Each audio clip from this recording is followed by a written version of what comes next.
Au départ, Dieu, quand il veut faire de grandes choses avec quelqu'un, il va te demander de monter dans la barque, d'aller en eau profonde.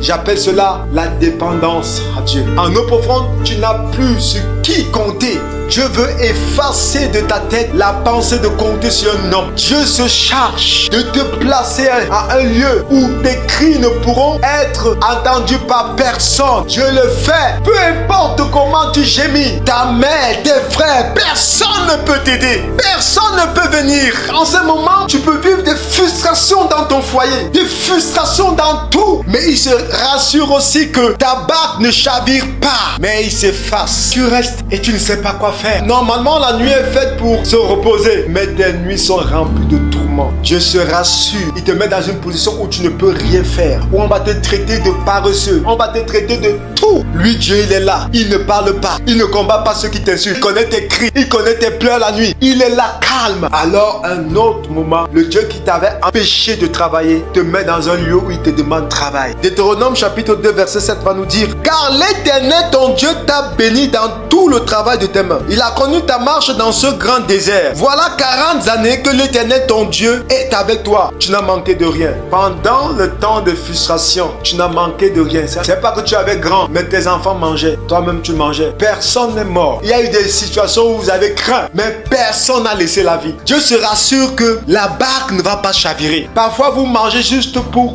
vivre. En fait, vous êtes en train de survivre. Tu n'es pas rassasié, mais tu ne peux pas manger plus. Il n'y en a pas. Dans Deutéronome chapitre 8, verset 17, il dit: garde-toi de dire en ton cœur, ma force et la puissance de ma main m'ont acquis ces richesses. Il y a des choses qui vont se produire dans la saison dans laquelle tu es en train d'entrer. Tu peux te dire que c'est toi qui fais. Cependant, c'est Dieu qui est en train de faire au travers de toi. Tu vois, tu pars, tu postules, on te recrute, tu dis non parce que mon CV.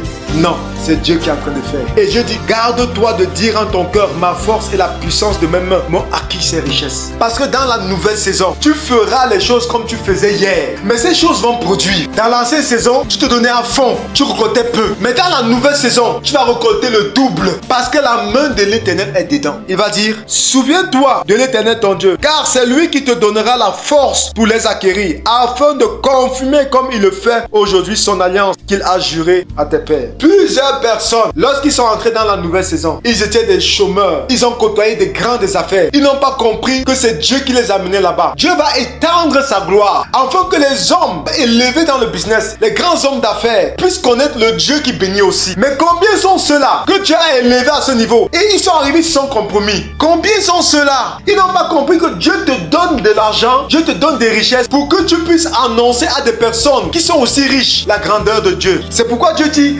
garde-toi. Si tu oublies l'Éternel ton Dieu et que tu ailles après d'autres dieux, si tu les sers et te prosternes devant eux, je vous déclare formellement aujourd'hui que vous périrez. Il y a une nouvelle saison où Dieu veut te faire entrer.